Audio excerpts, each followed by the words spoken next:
ना आज के समय ऐसा लग रहा है कि डोनाल्ड ट्रंप एक मिशन पर हैं कि इंडिया और यूएस के जो रिलेशंस हैं उनको कम्प्लीटली डिस्ट्रॉय कर दिया जाए। और करंटली वो अपने इस मिशन में कामयाब होते हुए भी नजर आ रहे हैं।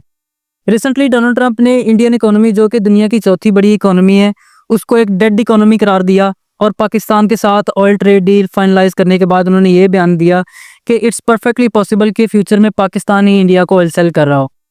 देखिए, डोनाल्ड ट्रंप जो है वो इस वक्त जो करंट इंडियन पॉलिटिकल सेंटिमेंट्स हैं उनको पूरी तरह से समझ चुके हैं।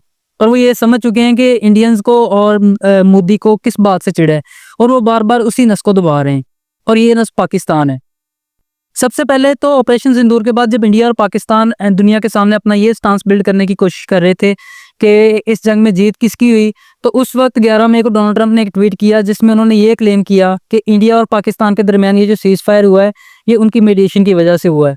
इसके बाद इंडिया में एक अलग ही बहस शुरू हो गई कि इंडिया को यूएस के कहने पर ये सीज फायर नहीं करना चाहिए था और पाकिस्तान पर जो स्ट्राइक्स हैं उनको कंटिन्यू रखना चाहिए था।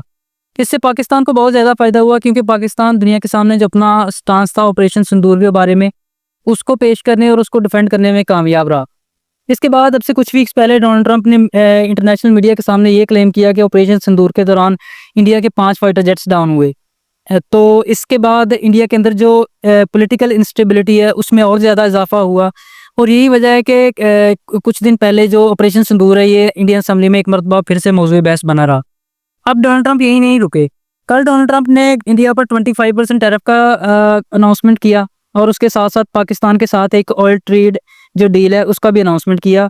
और इसके साथ उन्होंने ये कहा कि हम पाकिस्तान के अंदर एक ऑयल रिसर्च टीम भेज रहे हैं जो पाकिस्तान के अंदर मैसिव ऑयल रिजर्व्स हैं उनको बिल्ड करेगी, और ये पॉसिबल है कि फ्यूचर में पाकिस्तान ही इंडिया को ऑयल सेल कर रहा हो। अभी हम पाकिस्तान और यूएस के दरमियान होने वाली इस ऑयल ट्रेड डील की क्रेडिबिलिटी और प्रैक्टिकलिटी पर भी बात करेंगे, लेकिन उससे पहले आपको यहाँ रुककर ये जो ट्रंप का रोस्ट है इंडिया को, उसको जरूर एडमायर करना होगा। This is a classic Trump roast, और आज की डेट में आपको वर्ल्ड पॉलिटिक्स में ट्रंप से बेहतर रोस्टर कहीं नहीं मिलेगा। अब हम यूएस और पाकिस्तान के दरमियान होने वाली इस ऑयल ट्रेड डील की क्रेडिबिलिटी की बात करें कि क्या वाकई पाकिस्तान प्रैक्टिकली इस काबिल है कि वो फ्यूचर में इंडिया को ऑयल सेल करे। तो देखिए, इस वक्त इससे ज़्यादा नॉनसेंस बात कोई नहीं हो सकती कि कोई बंदा ये क्लेम करे कि फ्यूचर में पाकिस्तान इंडिया को ऑयल सेल करेगा। पाकिस्तान के जो इस वक्त ऑयल रिजर्व्स हैं वो 300 मिलियन बैरल्स के हैं, जबकि इंडिया के जो ऑयल रिजर्व्स हैं वो 4.8 बिलियन बैरल्स के हैं, जो कि पाकिस्तान से तकरीबन 10-15 गुना ज़्यादा बनते हैं। तो पाकिस्तान जैसा एक मुल्क जो कि अपनी तेल की जो ज़रूरियात है उनको पूरा करने के लिए खुद तेल इंपोर्ट कर रहा है, वो एक ऐसे मुल्क की ज़रूरियात कैसे पूरी करेगा जो कि दुनिया में ऑयल का दूसरा सबसे बड़ा कंज्यूमर है। तो this is a complete and utter bullshit कि पाकिस्तान फ्यूचर में इंडिया को ऑयल जो है वो सेल करेगा। इसके अलावा कल जब डोनाल्ड ट्रंप ने ये जो डील है इसका अनाउंसमेंट किया पाकिस्तान और यूएस के दरमियान, तो पाकिस्तानी सबसे पहले तो पाकिस्तानी खुद कंफ्यूज थे कि भैया हमारी तो खुद जो ऑयल की रिक्वायरमेंट्स हैं वो पूरी नहीं हो रही, तो हम इंडिया की जो रिक्वायरमेंट्स हैं वो कैसे पूरी करेंगे।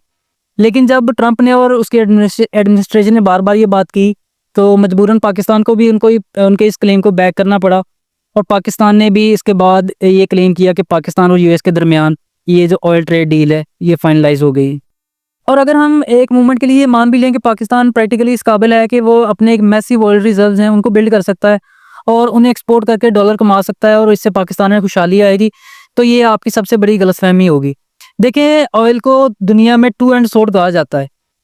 दुनिया में आज तक ऑयल जहाँ भी दरियाफ्त हुआ है उस जगह पर जंगें और कॉन्फ्लिक्ट्स ही हुए हैं। आप लीबिया को देख लें, शाम को देख लें, ईरान देख लें, इराक देख लें, इन सारी जगहों पर भी ऑयल जो है वो दरियाफ्त हुआ था, और आज ये सारे मुल्क मैदानी जंग बने हुए हैं। इसके बाद अगर पाकिस्तानियों को ये लगता है कि इन ऑयल रिजर्व से जो पैसा आएगा एक्सपोर्ट करने के बाद वो पाकिस्तानियों की खुशहाली के लिए जो है वो इस्तेमाल होगा, तो पैसा तो अभी पाकिस्तान में आ रहा है, डॉलर्स अभी भी आ रहे हैं, वो चाहे एड की मद में आ रहे हैं, डॉलर्स अभी भी पाकिस्तान में आ रहे हैं, लेकिन पाकिस्तान की हालत आज तक नहीं बदली। और अगर इन ऑयल रिजर्व से भी अगर डॉलर पाकिस्तान में आएंगे तो वो उन्हीं पॉकेट्स में जाएंगे जहाँ ये पहले जाते रहे हैं। इसके अलावा अगर डोनाल्ड ट्रंप है और अमेरिका जो है पाकिस्तान में आकर एक की प्लेयर बनने की कोशिश करेगा, तो ये चीज़ चाइना को बिल्कुल भी पसंद नहीं आएगी। चाइना इस वक्त तक पाकिस्तान को 130 बिलियन डॉलर्स इन्वेस्टमेंट और लोन की मद में दे चुका है। तो अगर अमेरिका जो है वो पाकिस्तान में आकर एक की प्लेयर बनने की कोशिश करेगा, तो इस वजह से पाकिस्तान के जो चीन के साथ रिलेशंस है वो भी ख़राब हो सकते हैं। रिगार्डलेस डोनाल्ड ट्रंप के ये जो बयान आते हैं ये इंडिया को हिट कर रहे हैं, और इंडिया को इसके ये जो बयानात है ये बुरे भी लग रहे हैं, लेकिन एंड में जो रिजल्ट निकलेगा वो डोनाल्ड ट्रंप के हक में ही होगा, और वो होगा एक झुका हुआ और ताबेदार भारत। आपका इस बारे में क्या ख्याल है मुझे कमेंट सेक्शन में ज़रूर बताइएगा। वीडियो अच्छी लगी हो तो लाइक एंड सब्सक्राइब ज़रूर कीजिएगा, and I will see you in the next one.